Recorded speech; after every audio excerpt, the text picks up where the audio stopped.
자, 그러면 이제 여러분들이 호주 대학을 선택할 때 유학생들만 놓고 봤을 때 어느 대학을 졸업한 유학생이 취업이 좀 더 나은지 이거 굉장히 중요하잖아요.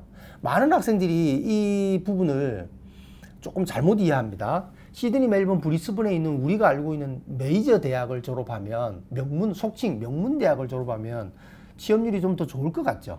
꼭 그렇지 않습니다. 자, 한번 보십시오. 제일 좌측에 아본데일 유니버시티라고 여러분들 잘 생소할 겁니다. 이 아본데일 유니버시티는 엄밀히 말하면 종합대학이라고 하기는 좀 그렇고요. 이 아본데일 같은 경우는 주로 교육학과랑 간호학과가 메인입니다. 예, 많은 학과들이 아주 많은 건 아니에요. 그러다 보니까 이 교육학과, 간호학과 재학생 비율이 높고 주로 유학생은 이 두 과에 많이 들어가니까 이 두 과는 취업률 자체가 다른 과하고 교사 자격이 정식으로 나오게 되고 간호사 자격이 정식으로 나오게 되니까 취업률이 높을 수밖에 없죠. 그래서 이거는 이 취업률이 좀 높은 겁니다. 대학 자체가 좀 우수하다 이렇게 볼 관점이 아니라는 거죠. 그리고 쭉 중간에 보시면요. 제임스 쿡 대학, 뭐 찰스 다윈 대학, ANU 대학, 퀸슬랜드 대학, 물론 뭐 시드니 대학도 상당히 높네요, 그죠? 뉴 잉글랜드 대학 잘 모르시는데 뉴사우스 웨일즈주 지방 도시에 있거든요. 이런 대학도 굉장히 취업률이 높고요. 시드니에 있는 UNSW 대학도 물론 높네요. 그리고 뉴캐슬 대학도 높은 것은 이 뉴캐슬 대학이 유독 유학생이 의료 분야가 좀 강점이고 의료 분야에 많이 이 학과들이 개설되어 있고 유학생이 많이 들어가 있다 보니까 의료 분야가 왜 취업률이 좀 더 좋았었잖아요. 그래서 뉴캐슬 대학도 상당히 높은 편이고요. USQ도 보면 브리스번 시내에 또 많은 대학들이 있잖아요. 뭐 그리피스도 있고 QUC도 있고 한데 오히려 유학생 입장에서는 USQ가 취업률이 좀 더 높은 경향이 좀 있습니다. 왜냐하면 그게 리저널 지역이고요. 그리고 그 지역에서는 예를 들어서 브리스번 시내에서 대학을 졸업한 호주 학생이 취업을 위해서 투움바라고 하는 USQ가 있는 그 대학이 있는 그 도시로 오지는 않거든요. 그러니까 USQ에서 졸업한 학생들이 그 지역에서 취업이 좀 더 있을 수도 있는 거거든요. 그래서 이렇게 지역적으로요, 꼭 대도시의 명문대학의 취업률이 더 높다 이렇게 이해하시는 건 여러분들 조금 실제 상황과는 다를 수 있다 이렇게 이해를 하시면 좋겠고요. 자, 그 다음에 연봉을 가지고 한번 비교해 볼게요. 이거는 이제 유학생들만을 가지고 한 겁니다. 호주 대학에서 학사를 졸업하고 연봉 기준으로 따졌을 때 연봉이 제일 높은 대학이 어디죠? 네, 제임스 쿡 대학이죠. 네, 이거도 조금 또 다른 부분이 있습니다. 제임스 쿡 대학은 주로 의대, 치대, 뭐 간호학 이런 쪽으로 유학생이 좀 많이 가요. 저 위에 케언즈에 이렇게 있거든요. 그러다 보니까 다른 학과들보다는 이들 과에 편중이 좀 되어 있다 보니까 이들 과는 연봉이 좀 높은 과들이잖아요. 그래서 조금 더 높이 나타난 건 있는데 그래도 여러분들이 전체적으로 한번 보시면은 어느 정도는 여러분들이 평소에 생각했던 그런 대도시의 명문대학이 꼭 연봉도 더 높다 이렇게 보지 않으셔도 돼요. 자, 하나씩 보면요. 퍼스에 있는 커틴 대학이 상당히 연봉 면에서는 평균 이상으로 높은 편이고요. 유학생들의 졸업자가. 그리고 그 옆에 에디스 코엔 대학도 퍼스거든요. 상당히 연봉이 높습니다. 이 에디스 코엔 대학은 특히 유학생들이 IT 학과로 또 많이 가고 정부에서 아주 큰 펀딩을 받아가지고 이 IT 학과로 또 유명한 대학이 또 에디스 코엔 대학이기도 합니다. 자, 아델레이드에 있는 플린더스 대학도 연봉 면에서는 상당히 높은 편이고요. 그리고 역시 퍼스에 있습니다. 모독 대학도 연봉이 좀 높은 편이네요. 그리고 아델레이드 대학도 연봉이 좀 높은 편이고요. 그리고 시드니 대학도 물론 뭐 최고의 명문 대학이고 또 연봉도 좀 높은 편이네요. 그리고 아까도 말씀드린 대로 뉴캐슬 대학이 아무래도 의료 관련 계통의 전공이 좀 많다 보니까 여기도 연봉이 조금 높은 편에 속합니다. 자, 호주 대학 졸업하고 딴 일 하는 이유. 자, 이제 제가 여러분들에게 정말 전달하고 싶은 핵심 요소가 이제 지금부터입니다. 조금 집중을 해 주십시오.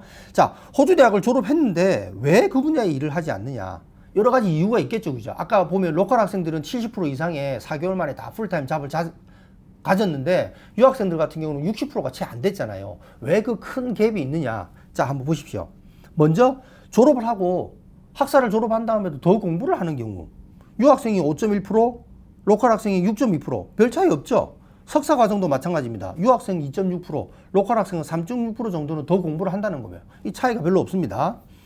자, 그리고 밑에 뭐 경제적인 이유로 내가 더 공부하기 좀 어렵다. 유학생이나 로컬 학생이나 별 차이 없습니다. 네. 그리고 내가 뭐 가족을 좀 챙겨야 된다. 뭐 석사 과정 같은 경우는 이미 결혼하고 자녀가 있을 수도 있죠. 자녀를 챙겨야 된다. 이런 이유도 별 차이 없습니다. 그런데 위에 보면 I'm satisfied with my current job. 그러니까 지금 내 잡에 그냥 만족하는 거예요. 그러니까 호주 사람들이 약간 이지고잉 성향이 좀 있거든요. 그러니까 이지고잉 성향으로 유학생들은 그렇지 않은데 자기 전공하고 다른 일이긴 하지만 지금 잡이 그냥 뭐 not bad, 좋아요. 그러면 그냥 그쪽으로 그냥 간다는 겁니다. 유학생은 내가 이렇게 힘들게 공부했으니까 다시 그 분야에 나가고 싶지만 로컬 학생은 이 분야가 훨씬 더 유학생보다 좀 높은 건데 그러면 왜 지금 유학생이 자 바로 뒤에 보십시오. 네, 내가 사는 지역에 나의 전문 분야의 잡이 좀 적다 이런 것도 별 차이 없습니다. 로컬 학생이나 유학생이나. 예. 보통 여러분들 공부할 때 막 그러죠. 그런 작은 도시에서 공부하면 그 분야로 진출이 좀 어려울 거 아닙니까? 꼭 그렇지 않습니다. 그건 로컬 학생이든 유학생이든 그 대학에, 그 도시에, 그 대학에 그 전공을 제공한다라는 거는 어느 정도 그 지역 안에서도 그 인재를 필요로 한다라는 거거든요. 한국처럼 전부 다 서울, 인서울 대학으로 쏠리면서 그렇지 않습니다. 호주는 다 주별로 이렇게 나눠져 있기 때문에 여러분들이 뭐 시드니, 멜번으로 다 이렇게 쏠리면서 그렇지 않으셔도 봐요. 퍼스도 있고요, 아들레이드도 있고요, 캔버라도 있고요, 다 그 주도가 있거든요. 네. 그래서 뭐 그 지역에 어떤 특별한 뭐 이런 전문 분야의 잡이 없다. 뭐 이렇게 보지 않으셔도 되고요. 네. 그리고 그 밑에 보시면요. 뭐 코비드 영향 때문에 이런 것도 유학생, 로컬 학생 별 차이가 없어요. 네. 그리고 내가 원하는 만큼 충분한 근무 시간이 주어지지 않는다. 뭐 이것도 로컬 학생, 유학생 별 차이 없습니다. 다 차이가 없고요. 그리고 지금 내가 하는 일이 좀 보다 내 눈높이에 좀 맞지 않아도 그게 엔트리 레벨이고 그 다음에 좀 디딤돌, 내 경력을 쌓아 나가는 디딤돌 역할을 한다라는 것도 뭐 유학생이든 로컬 학생은 큰 차이가 없는데 뭐가 차이가 있냐면 자 보십시오. 중간에 한번 보십시오. 유학생은 충분히 관련 분야 경력이 없다는 겁니다. 어라? 이상하죠? 같은 학사인데 로컬 학생은 11% 정도 되는데 유학생은 16.3%니까 상당한 차이가 좀 있죠. 석사는 더 큰 차이가 있죠. 로컬 학생은 8.6%인데 유학생은 18%나 되죠. 이게 뭐죠? 네. 이 분야가 굉장히 중요한 포인트인데요. 여러분들이 공부를 할 때 내가 IT를 공부합니다. 그런데 1학년 지나고 2학년 접어들면서 저기 무급 인턴 나갈 기회가 있어요. 무급이에요. 여기 시간당 25불짜리 카페 알바가 있네. 카페 알바를 나갈 가능성이 높습니다. 왜? 생활비는 내가 벌고 싶거든요. 한국에 있는 부모님이 나를 위해 서포트하는 거, 고생해서 서포트하는 거 내가 너무 미안하잖아요. 예. 그러니까 내 생활비 정도만큼은 내 스스로 공부하면서 벌고자 하거든요.